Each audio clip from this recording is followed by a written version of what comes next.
आपको याद होगा अमेरिका के अंदर वर्ष 2020 के अराउंड एक काफी ज्यादा मामला उठकर आया था और वो था जॉर्ज फ्लॉयड का मामला, याद हो, जिसके अंदर ये जानकारी थी कि आई कांट ब्रीद नाम से एक मूवमेंट चला था जिसमें कि एक ब्लैक लाइफ को, एक वो व्यक्ति जो कि पर्सन ऑफ कलर है यानी कि ब्लैक लाइफ है, जो कि डार्क कॉम्प्लेक्शन रखा हुआ है, उसे एक पुलिस वाले द्वारा दम घोट कर मार दिया जाता है।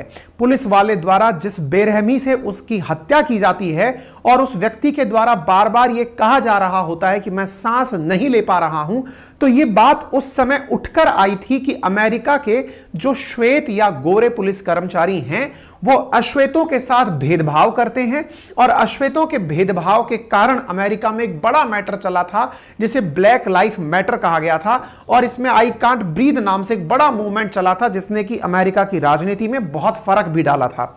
इस पूरे मामले के बाद आज जिस मामले में हम एंट्री कर रहे हैं वो कुछ ऐसा मामला है जिसमें शायद रेशियल डिस्क्रिमिनेशन या भारतीयों के साथ हो रहा अमेरिका में भेदभाव एक नए एंगल से डिस्कशन का पार्ट बनता है। क्या है वो मामला जरूर बताएंगे, लेकिन ये तस्वीर आपको एक पुलिस कर्मचारी की जो यहां दिख रही है ये पुराने दौर की नहीं, आज के दौर में भी वैसी ही यथार्थ है, क्योंकि जो सिलसिला हम आज आपके साथ जानवी कंडुला का शेयर करने जा रहे हैं वो मामला भी कुछ हद तक एक ऐसे ही पुलिसकर्मी की निर्दयता का है और दूसरी पुलिसकर्मी के द्वारा दर्शाई गई अपने लेवल पर एक हीनता की भाव का है, एक मजाक का है। आज के सेशन में चर्चा करेंगे और सेशन में चर्चा करेंगे तो यहां पर आपके दिमाग में एक और चीज बैठ जानी चाहिए कि वेस्टर्न वर्ल्ड जो कि पहले से ही इस भाव के साथ दुनिया में जी रहा है कि उनके ऊपर दुनिया को सुधारने का जिम्मा है। आपको याद होगा जब ब्रिटिशर्स भारत पर राज किया करते थे तो वो दिमाग में एक अपने फिलॉसफी लेकर चलते थे और वो क्या है, व्हाइट मैन्स बर्डन, यानी कि दुनिया को सुधारने की जिम्मेदारी ईश्वर ने हमें दी है, इसलिए हम बड़े लिटरेट हैं, सभ्य हैं, इस तरह सूटेड बूटेड रहते हैं, आप लोगों को मैनर्स सिखाने के लिए आए हैं। और वेस्ट में ये गोरी चमड़ी वाले लोग आज भी अपने इस हैंगओवर से उतरे नहीं हैं और वो उसी तरह से डिस्क्रिमिनेशन को अलग अलग लेवल पर दर्शा रहे हैं, चाहे वो नस्लीय आधार पर हो, चाहे धार्मिक आधार पर हो। ऐसा किस्सा हमने फ्रांस में भी आपके साथ डिस्कस किया है। उम्मीद है आपको 2 महीने पहले का यह मामला डिस्कशन में आए। आज जिसकी हम चर्चा कर रहे हैं वो ये बालिका हैं जिनका देहांत हो गया एक कार एक्सीडेंट में जनवरी 2023 में, यानी कि इस साल की शुरुआत में। नाम है इनका जानवी। जानवी अमेरिका पढ़ाई करने गई थी। आप में से सेशन की शुरुआत में ही कईयों के दिमाग में प्रश्न आने लगेगा, पढ़ने ही क्यों गए थे? क्या हमारे देश के अंदर संसाधनों का अभाव है क्या? ये बिल्कुल वो वाली बात है कि जैसे कार से किसी का एक्सीडेंट हो जाए तो कार क्यों चला रहा था?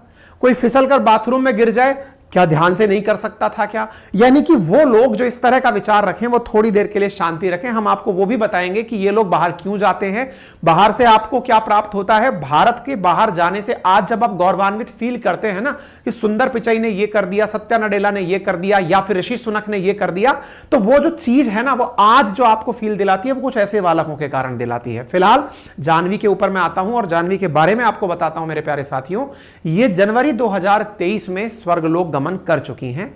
जनवरी 2023 में ही इनकी एक कार एक्सीडेंट में मृत्यु हो चुकी है। फिर आज हम इस बात की चर्चा क्यों कर रहे हैं लगभग 8 महीने बाद? तो आंसर है एक और पुलिसकर्मी द्वारा जब इनकी मौत का इन्वेस्टिगेशन किया गया। तो अब इसमें इंटरेस्टिंग पार्ट यह है कि इनकी मृत्यु एक कार एक्सीडेंट में हुई थी। अमेरिका के उत्तर पश्चिम के कॉर्नर पर कनाडा से कनेक्ट करता हुआ एक राज्य है सिएटल, वहां पर इनकी मौत हुई थी एक कार एक्सीडेंट में। जिसने कार एक्सीडेंट किया था वो भी एक पुलिस वाला था और जो बाद में मौके पर जांच करने गया और जांच करने वाला अधिकारी जो बोल रहा था वो बातें ऑडियो में रिकॉर्ड हो गई। वो रिकॉर्ड हुआ ऑडियो इस समय लीक हो गया और वो लीक हुए ऑडियो में उस व्यक्ति द्वारा इस महिला के ऊपर की गई जो टिप्पणी है वो इस समय मीडिया में वायरल हो रही है। इसलिए आज का यह सेशन आप मेरे साथ कर रहे हैं। अमेरिका के सिएटल शहर के अंदर जानवी कंडुला, जिसकी आज हम बात कर रहे हैं, यह मुद्दा उठा है और हम केवल जानवी तक ही सीमित नहीं रहने वाले हैं आज के सेशन के माध्यम से, क्योंकि हमारी बहुत सारी ऑडियंस देश के बाहर भी है। हमारा जो YouTube का स्टैटिस्टिक्स है वो बताता है कि हमारी बहुत सी ऑडियंस विदेशों में भी है। लगभग 15 से 20% हमारे जो व्यूअर हैं वो इंडिया के बाहर के हैं। तो वो लोग भी इसे सुने और वो इस बात को अप्रिशिएट करें, अपने अंदर बिठाएं कि हम जब तक अपना रेस्पेक्ट नहीं करेंगे, क्योंकि रेस्पेक्ट जो है ना ये बड़ी अलग प्रकार की चीज है। जब हम सेल्फ रेस्पेक्ट करते हैं तो दुनिया रेस्पेक्ट देने लगती है। आत्मसम्मान आप में जितना होगा दुनिया आपके प्रति उतना सम्मान का भाव रखती है। ये एक दिन में होने वाला नहीं है। मार्टिन लूथर किंग ने इसके लिए लंबा संघर्ष किया था, लाखों हजारों लोग इससे प्रभावित हुए थे। आप अपना संघर्ष व्यक्तिगत स्तर पर भी करें, आत्मसम्मान से इसकी शुरुआत करें। ये लेसन है, आगे बढ़ते हैं। तो अब क्या है, तो साहब एक्सीडेंट की जांच के लिए कहानी कहां से निकल कर आती है, अब मैं आपको वो बताता हूं। देखिए, जानवी कंडूला जो कि भारतीय छात्रा हैं, ये पढ़ने के लिए गई हुई थी सिएटल। वहां पर जब इन पढ़ाई कर रही थी तो जनवरी 2023 में इनकी एक एक्सीडेंट में मौत हो जाती है। और एक्सीडेंट में मौत में पता चलता है कि साहब जो व्यक्ति था जिसने एक्सीडेंट किया वो एक पुलिस कर्मचारी था। ठीक है, पुलिस कर्मचारी के एक्सीडेंट से मौत हुई, जांच हुई, जांच करने के लिए एक और पुलिसकर्मी भेजा गया। अच्छा, अमेरिका में क्या सीन है, इंडिया में भी आजकल सरकारें इसका प्रयास कर रही हैं। इवन बहुत सी जगह जहां पर प्राइम लोकेशंस हैं वहां पर ऐसा काम हो भी चुका है। क्या प्रयास चल रहा है कि पुलिस कर्मियों को यहां पर एक कैमरा लगा के दिया जाता है। जैसे आप भी देखेंगे आजकल ट्रैफिक पुलिस के साथ में ये काफी ज्यादा किया जा रहा है कि वहां पर जो पुलिस कर्मी हैं उनको एक कैमरा इनबिल्ट यहां पर करके दे दिया जा रहा है, ताकि वो लोग जो भी काम कर रहे हैं वो उस कैमरे के थ्रू दिखता जाए। दूसरा, उनके माइक पर ये जो वॉकी टॉकी लगा हुआ है, हालांकि ये कनेक्ट करने के लिए होता है किसी और आसपास के कोऑर्डिनेट्स को, लेकिन इसके थ्रू बातें भी उनकी सुनी जा सकती हैं। पूरे टाइम पर इनकी बातें सुनी भी जाती हैं और रिकॉर्ड भी होती हैं।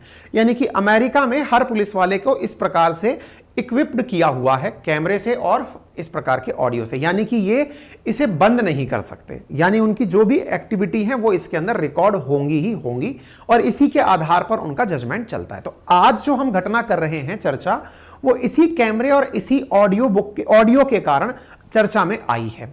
तो जब जनवरी 2023 में एक कार एक्सीडेंट में जानवी की मौत हुई तो एक और पुलिसकर्मी उस मामले की इन्वेस्टिगेशन करने पहुंचा।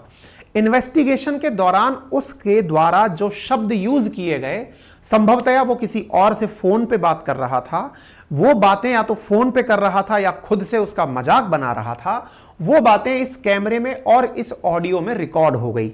वो रिकॉर्ड हुई बात आज कैसे बाहर आई, तो क्या है ना कि ये सारे कैमरे और ऑडियो निकाल करके फिर एक हायर अथॉरिटी को दिए जाते हैं, ताकि साल भर का जो भी डेटा है उसे चेक किया जाए। भाई इसका जब तक इसका प्रोसेसिंग नहीं होगा तो इसका फायदा क्या है, जब तक इसके थ्रू ऑब्जर्व नहीं किया जाएगा कि पुलिसकर्मी कैसा है, तब तक तो उसका कोई बेनिफिट नहीं है। देखिए, ब्रिटेन में एक और सिस्टम बताता हूं, ये तो अमेरिका की कहानी है, मैं ब्रिटेन की एक और खासियत बताता हूं, मतलब दूसरे देश की चर्चा कर रहा हूं। वहां क्या होता है ना जी, कि यदि आप लोग कभी पुलिसकर्मी बनना चाहते हैं तो वहां पर होता यह कि सबसे ग्राउंड लेवल पर, कांस्टेबल के लेवल पर आपको पुलिसकर्मी भर्ती किया जाता है और उसका throughout the life career check किया जाता है। कांस्टेबल से भर्ती हुआ व्यक्ति ही वहां का सबसे बड़ी अथॉरिटी डीजीपी लेवल तक पहुंचता है। अपने इंडिया में क्या होता है, अलग अलग लेवल पर भर्ती परीक्षाएं, कांस्टेबल भर्ती परीक्षा अलग है, डिप्टी एसपी लेवल की भर्ती परीक्षा अलग है, इंस्पेक्टर लेवल की भर्ती परीक्षा अलग है, एसपी लेवल की भर्ती परीक्षा अलग है। तो कभी भी ना तो नीचे वाले व्यक्ति को ऊपर का पता चलता है, ना ऊपर वाले को नीचे का पता चलता है। हां, ट्रेनिंग के टाइम ये जरूर करते हैं कि थानों में पोस्टिंग कर देते हैं। जैसे एसपी को क्या किया जाता है कि उसको एसएचओ बना करके कई जगह बिठाया जाता है कि आप इन जगह पर बैठ करके देखिए कैसा लोग बिहेव करते हैं, वो ट्रेनिंग का पार्ट है। लेकिन यहां विदेशों में यह चीज अपनाई गई, कांस्टेबल लेवल से एंट्री करिए, आपके व्यवहार को एनालाइज किया जाएगा थ्रू आउट द टाइम। आप कैसे ऑफिसर थे, आपने कितने अच्छे कार्य किए, आपने कितना लोगों की मदद की, कितना अच्छे से एफिशिएंसी से काम किया, वही आपके प्रमोशन का आधार बनता है। उन्हीं में से निकल करके कोई व्यक्ति पुलिस का अधिकारी बनता है। इसी कारण से इन देशों में बहुत कम पुलिस कर्मियों के होते हुए भी बड़ी अच्छे से शासन व्यवस्था मैनेज की जाती है। और यह बहुत रिफॉर्मेटिव चीज है, जिसको कि भारत में भी कई बार पुलिस रिफॉर्म में सजेस्ट किया गया है कि ऐसा कार्य अगर भारत में भी हो जाए तो बहुत ही एफिशिएंट लोग, क्योंकि अल्टीमेटली प्रमोशन का आधार उनका अच्छा व्यवहार है, उनके द्वारा केस सॉल्व करने की पावर है, तो वो भविष्य में बहुत अच्छी पुलिसिंग दे पाएंगे। ठीक है ना।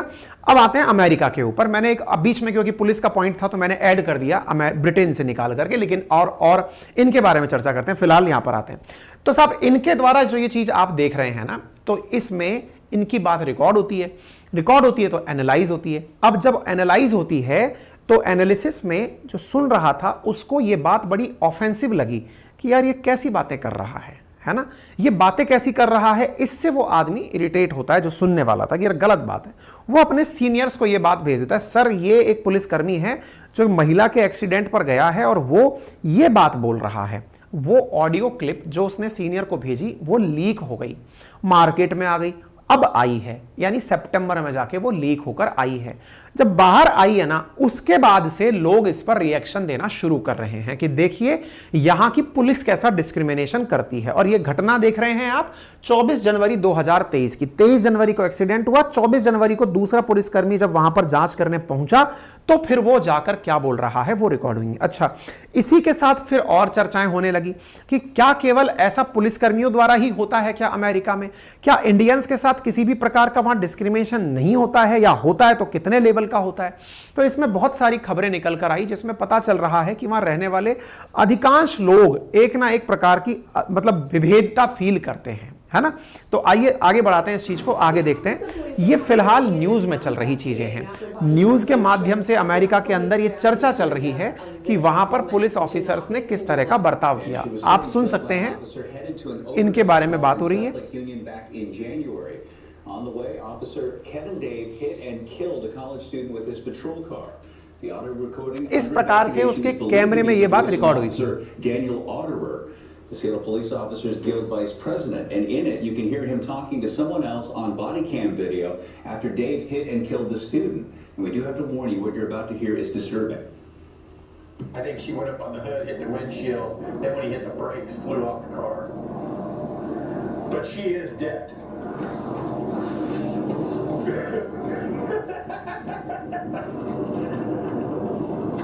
No, it's a regular person. Yeah, just write a check. Just $11,000. She was 26 anyway. She had limited value. Officer Otterer had. इसके द्वारा जो आवाज संभवतः आपने सुनी हो ना सुनी हो, मैं बता रहा हूं, वो हंसता है ये सुनकर, बोल करके किसी को कि वो मर गई है, उसकी लिमिटेड लाइफ थी, और कुछ पैसे बोलता है। लोग बोल रहे हैं कि वो 9 लाख बोल रहा है, कुछ लोग बोल रहे हैं वो 16 लाख बोल रहा है, जो भी बोल रहा है, बस बोले इतने लाख की बात है, इतना पैसा देना पड़ेगा। जैसे होता है ना अपने यहां पर, क्या होता है कि अगर आपका एक्सीडेंट हो गया तो आपकी गाड़ी इंश्योरेंस जो है वो आपकी इंश्योरेंस कंपनी सामने वाले का जिसका एक्सीडेंट हुआ है उसको क्लेम पे करती है। एग्जैक्टली ये भी वही बात बोल रहा है, इतने से पैसे की बात है, दे के काम खत्म। यानी कि ये पैसा बोल रहा है, इतने पैसे में काम हो जाएगा, ठीक है ना। तो अब टक्कर किसने मारी? टक्कर भी किसी पुलिस वाले ने मारी थी। और वो पुलिस वाला कौन था? वो कोई केविन डवे था जिसने टक्कर मारी थी। केविन डवे का लाइसेंस 2018 से सस्पेंड है, लेकिन उसके बाद भी वो धड़ल्ले से गाड़ी चला रहा है, लोगों को मार रहा है। उसके ऊपर बहुत सारे ट्रैफिक फाइन्स लगे हुए हैं, पहले से कोर्ट में प्रेजेंट नहीं हुआ है, पहले से रेड लाइट क्रॉस करने का उसके ऊपर काफी आरोप लग चुका है। केविन डवे ऑलरेडी एक पुलिस वाला है जिसने कि इसको टक्कर मार के मारा था। दूसरा जो हंस रहा था वो था डैनियल ऑडरर। ये भी एक पुलिस वाला है जो कि बाद में इन्वेस्टिगेट करने गया है, जिसकी बात रिकॉर्ड होकर बाहर आ गई है। तो भाई साहब, जाह्नवी को अपनी तरफ से भी बहुत सारी श्रद्धांजलि, और वो समस्त भारतीय जो दुनिया के किसी भी कोने में अपने लिए अपना आशियाना बनाकर भारत का नाम रोशन कर रहे हैं, उनसे हमारा केवल विनम्र अपील यही है कि आप आत्मसम्मान से जिएं। आपको स्वतः सम्मान प्राप्त होने लगेगा, अपने काम पर और अपनी पहचान पर आपको गर्व होना चाहिए। लोग स्वतः ही फिर आपका सम्मान करने लगते हैं। आपका रंग, आपका रूप, आपकी बनावट आपके हाथ में नहीं थी। आपको ईश्वर ने जिस रूप में पैदा किया, जिस कॉन्टिनेंट में, जिस देश में, जिस घर में, आपका उसके ऊपर कोई कंट्रीब्यूशन नहीं था। तो इस बात पर कभी भी अपने अंदर निराशा ना पालें। आपको जो करना है वो ये है कि जो आपके जन्म के बाद जो आप बने हैं उस पर जिसमें आपका अधिकार है, जो आप कर सकते हैं वो काम बखूबी करें, और अपने काम से अपना इज्जत और नाम बनाएं, अपने आप को इज्जत दें। स्वतः ही दुनिया आपकी तरफ पलटकर आपको रेस्पेक्ट देगी। बहुत से भारतीयों ने अपने आप को इसी तरह से आगे बढ़ाते हुए अपने आप को ऊंचाइयों तक पहुंचाया है, जिनमें समस्त भारतीय, चाहे वो फिर पराग अग्रवाल हो, सत्या नडेला हो, सुंदर पिचई हो, या फिर ऋषि सुनक हो, दुनिया में जहां जहां भारतीयों ने अपने द्वारा नाम कमाया है, वे निश्चित ही अपने आप को वैल्यू देते हुए आगे बढ़े हैं। आप भी बढ़िया से आगे बढ़िए, ठीक है साहब। तो जाह्नवी कंडूला के बारे में थोड़ी सी और जानकारी जान लीजिए। यह आंध्र प्रदेश की थी। 2021 में स्टूडेंट एक्सचेंज प्रोग्राम के तहत इंडिया से पढ़ने वहां गई थी। अच्छा, इसमें एक बात और जान लीजिए, 8 महीने पुरानी घटना है, अब चूंकि सुर्खी में आ गई है तो सब लोग इसके बारे में चर्चा कर रहे हैं। बहुत से लोग इस विचारधारा के साथ भी होंगे, सर हमको तो ये बताइए, क्या हमारे देश में आईआईटी नहीं है क्या हमारे देश में आईआईएम नहीं है क्या हमारे देश में बढ़िया इंजीनियरिंग कॉलेज, मेडिकल कॉलेज नहीं है क्या, जो ये लोग पढ़ने जाते हैं? देखिए, एक और आप मतलब हार्श रियलिटी है जो आपको पता हो तो ज्यादा अच्छा रहेगा। समटाइम्स क्या होता है, एक अपन जैसे लोगों के लिए एक शब्द यूज किया जाता है जिन्हें कम ज्ञान होता है, वो होता है कुएं के मेंढक होना। वो क्या कहा जाता है, ये कहा जाता है कि इनको पता तो है नहीं, बस ये बात बोल देते हैं। ये कुएं के मेंढक जैसा शब्द किसके लिए यूज किया जाता है? सामान्यतया उन लोगों के लिए जो मेरे जैसे लोग हैं, जिन्हें लगता है जो सामने बस वही पर्याप्त है, जो प्राप्त है वो पर्याप्त है।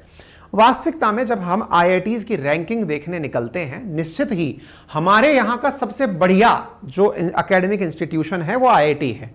उन आईआईटीज की भी रैंकिंग है, आईआईटी बॉम्बे है, आईआईटी कानपुर है, दिल्ली है, कोलकाता है, इस प्रकार से है ना। लेकिन आईआईटी कोलकाता नहीं, मतलब जो खड़गपुर है। तो कहने का मतलब क्या है कि अल्टीमेटली हम ये सोच करके कि हमारे यहां की टॉप इंस्टीट्यूशन ये है, हम खुश हो जाते हैं। लेकिन जब दुनिया की ग्रेडिंग आती है, जहां पर स्टैनफोर्ड की बात आती है, एमआईटी की बात आती है, ऑक्सफोर्ड की बात आती है, कैम्ब्रिज की बात आती है, तो पूरे दुनिया के इंस्टीट्यूट जब टाइम रैंकिंग के अंदर डाले जाते हैं तो हम लोग टॉप 100 में कहीं पर भी नहीं खड़े हुए हैं। टाइम के जो रैंकिंग निकाली जाती है उसमें हमारे टॉप 100 में एक भी इंस्टीट्यूशन नहीं है। आप कहेंगे सर हमारा तो बहुत बढ़िया इंस्टीट्यूशन है, क्यों नहीं है बढ़िया स्थिति में भाई हमारा इंस्टीट्यूशन? आपका इंस्टीट्यूशन इसलिए अच्छा नहीं चल पा रहा है क्योंकि हमारे यहां पर सब कुछ अच्छा होते हुए भी रिसोर्सेज में हमारे पढ़ने वाले लोग ज्यादा हैं, उपलब्ध संसाधन कम है। किसी भी अच्छे जो इंस्टीट्यूशन है उसकी रैंकिंग उसके रिसर्च वर्क के आधार पर की जाती है, उसने क्या इनोवेशन किया, उसने कितना कंट्रीब्यूट किया टुवर्ड्स सोसाइटी। हमारे यहां पर सभी इंस्टीट्यूशन रिसर्च में काम कर रहे हैं, लेकिन संसाधनों का अभाव मान लीजिए, या ब्रेन ड्रेन मान लीजिए, या फिर पढ़ने वालों की संख्या ज्यादा, पढ़ाने वालों की संख्या कम मान लीजिए।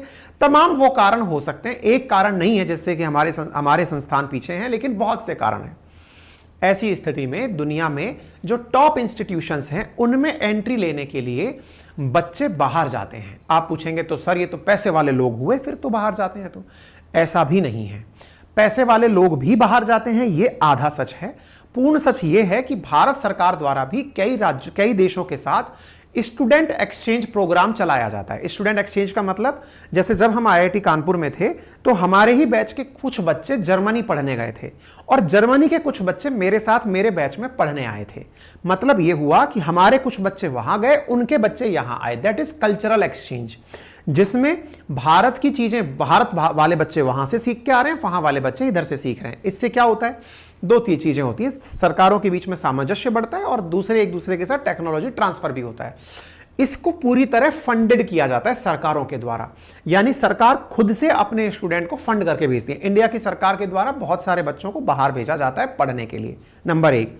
दूसरा, कुछ हमारे होनहार बच्चे ऐसे होते हैं जो देश में बैठे बैठे ही इन टॉप इंस्टीट्यूशंस में अप्लाई करते हैं, एग्जाम फाइट करते हैं और with scholarship free of cost उन कॉलेजेस में एडमिशन पा जाते हैं। कॉलेज फ्री नहीं होता है, असल में वहां पर कुछ और तरीके चलते हैं। जैसे अगर आप एमआईटी पढ़ने जा रहे हैं, आप स्टैनफोर्ड पढ़ने जा रहे हैं, आपने अप्लाई किया, जैसे हम में से बहुत सारे, मेरे बैच के बहुत से लोग आज विदेश में सेटल्ड हैं, तो वो कैसे गए? उनके घर वाले ने बहुत सारे पैसे खर्च नहीं किए, उनको वहां पर स्कॉलरशिप मिल गई। कैसे मिलती है स्कॉलरशिप? उन्होंने अप्लाई किया, उन्होंने दिखाया कि हम इतने अच्छे से पढ़े हुए हैं, हमने आपका ये टेस्ट पास कर लिया है, अगर आपको लगता है कि हम आपके कॉलेज में आने लायक हैं, तो उनके यहां पर एक और काम चलता है। वो लोग एक कदम और आगे हैं एजुकेशन सिस्टम में, और वो कैसे हैं? दुनिया के बड़े देश जिनके पास बड़ी यूनिवर्सिटीज हैं, वो प्राइवेट कंपनियों से अपने टाई अप करके चलते हैं। जैसे उदाहरण के लिए मानकर चलिए कि आज जब हम बोलते हैं कि भारत में जो ट्रेन का कवच प्रोग्राम तैयार हुआ है ना, जिसमें कि ट्रेन जब चलती है तो कवच लग जाता है, यानी कि एक्सीडेंट नहीं होगा, दूसरी ट्रेन सामने आ गई तो कवच के बारे में चर्चा हुई है। ये किसी ना किसी कॉलेज ने बनाया होगा, किसी ना किसी रिसर्च लेबोरेटरी ने बनाया होगा। अब इसको मल्टीपल्स में बनाना है, क्योंकि भारत में इतनी ट्रेनें हैं, तो कोई प्राइवेट कंपनी बनाएगी, यानी रिसर्च कोई करेगा, प्रोडक्शन कोई करेगा। रिसर्च का काम क्यों ना एकेडमिक इंस्टीट्यूशंस को, रिसर्च सेंटर्स को दे दिया जाए।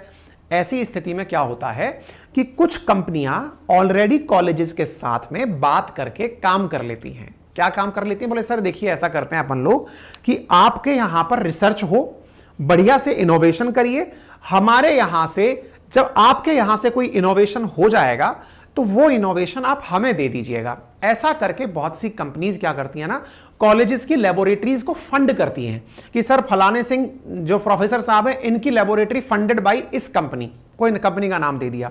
वो कंपनी क्या करवा रही है, रिसर्च करवा रही है। रिसर्च के नाम पर जो भी प्रोड्यूस किया आपने, उसको वो फिर अपने प्रोडक्शन में काम लेती है कि सर ये अब टाई अप हो गया, आप रिसर्च करिए, प्रोड्यूस करोगे तो मैं उसको बना के बड़ा बनाऊंगा। ऐसे ही बड़ी बड़ी फार्मा कंपनीज रिसर्च करवाती हैं रिसर्च सेंटर्स में। हालांकि और बड़ी कंपनीज अपने ही लेवल पर रिसर्च भी, R&D भी डिपार्टमेंट बनाने लगती है, लेकिन बड़े कॉलेजेस में ये बहुत कॉमन बात है। और सरकारें भी कई बार प्रोजेक्ट्स देती हैं। सरकार खुद के द्वारा प्रोजेक्ट देती है कि भाई ये प्रोफेसर को इतना प्रोजेक्ट दे दो। जैसे आप में से बहुत से लोग जब IIT रिसर्च करने के लिए अप्लाई करेंगे या फिर किसी भी बड़े इंस्टीट्यूशन में करेंगे, तो सरकार द्वारा कॉलेज को एक फंड दिया जाता है। उस फंड के तहत वो रिसर्च पर पैसा खर्च करते हैं, ठीक है ना।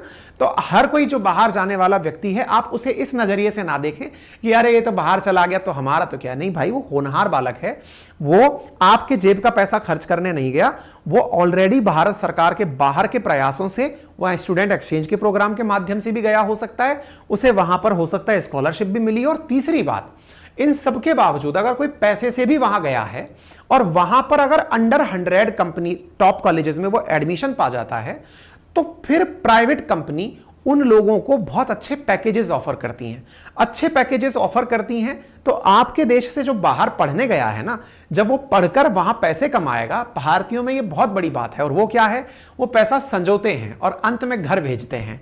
आज कोई भी बच्चा जो कहीं पर भी है, वो ये चाहता है कि मैं कमाऊं और कमाकर अपने घर पर अपनी तरफ से कमाई भेजूं। तो जो कमाई भेजने का काम है ना, वो अंत में आपके ही घर पे आता है। तो हमारे पास विदेशी रेमिटेंसेस में दुनिया के टॉपर देश हैं हम। हमारे पास इतनी विदेशी मुद्रा रेमिटेंस के रूप में प्राप्त होती है ना। तो ये कुछ चीजें हैं जो आपको पता रहे। मैंने ये बातें इसलिए बताई क्योंकि फिर वही बात, हम अपने अज्ञान से ये समझने लग जाए कि नहीं साहब ये सब जो बाहर गए ये सब बकवास है। ऐसा नहीं है।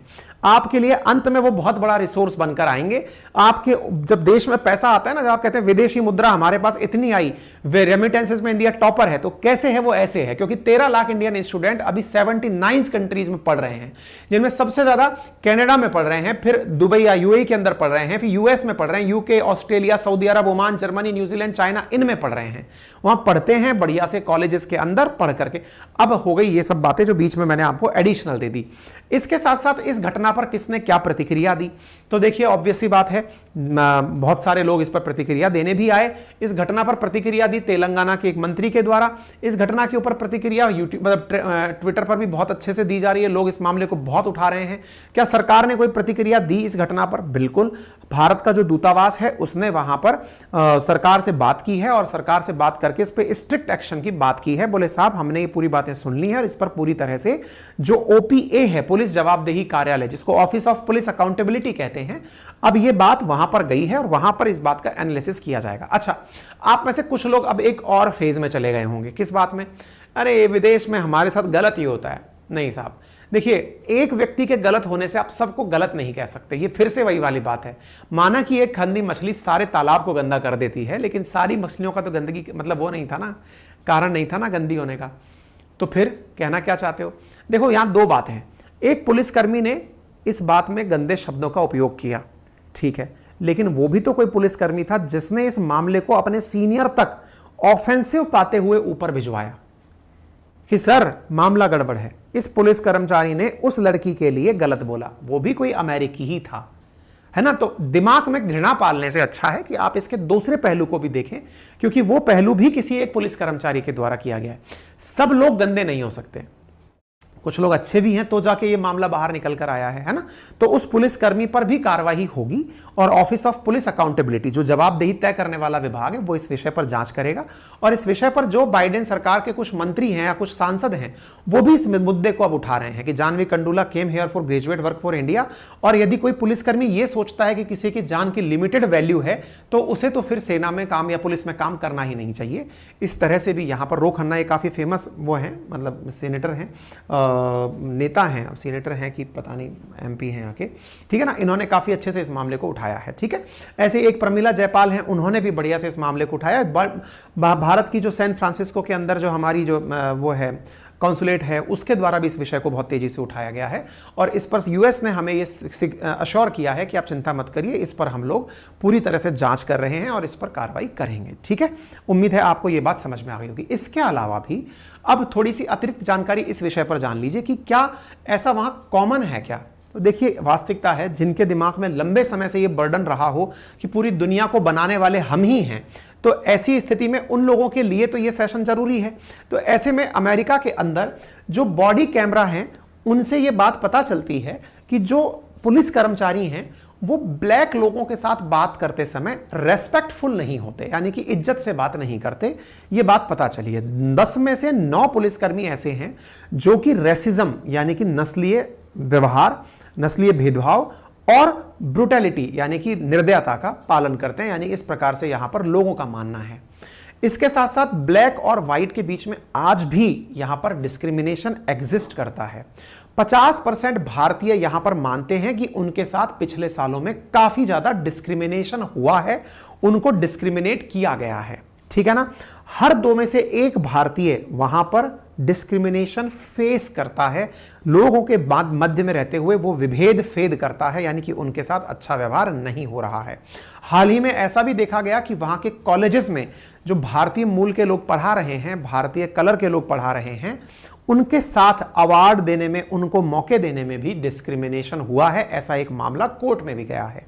ठीक है ना, तो ये रंग की लड़ाई है, जाति की लड़ाई। अब भारत के अंदर जाति के आधार पर डिस्क्रिमिनेशन, जाति के आधार पर लड़ाई, धर्म के आधार पर, क्षेत्र के आधार पर, भाषा के आधार पर, है ना, लिंग के आधार पर, और अब ये रंग के आधार पर। तो डिस्क्रिमिनेशन संभवतया ये मानवीय दिमाग में जो बड़ा होने की जो अपने अंदर भूख है ना कि मैं श्रेष्ठ हूं, जहां जिस व्यक्ति में श्रेष्ठता सवार होती है, डिस्क्रिमिनेशन उसके मतलब बाई प्रोडक्ट के रूप में निकल कर आता है।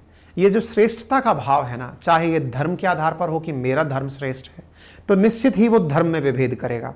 जो व्यक्ति ये मानता है कि मैं जाति में श्रेष्ठ हूं, तो वो दूसरी जाति के साथ विभेद करेगा। जो मानता है कि मैं भाषा में श्रेष्ठ हूं, तो वो दूसरी भाषा के साथ। ये जो श्रेष्ठता का भाव है ना, आपको तो उत्साह और आपको तो इज्जत और पहचान देता है, लेकिन ये बाई प्रोडक्ट के रूप में डिस्क्रिमिनेशन यानी विभेद लेकर आता है। तो बेस्ट क्या है, आप भी अच्छे हैं और भी अच्छे हैं। ये जो संभाव है ना, यही जीवन का सबसे बड़ा आधार है। पर इस बात को कौन कितना समझता है, इसके ऊपर सारी बात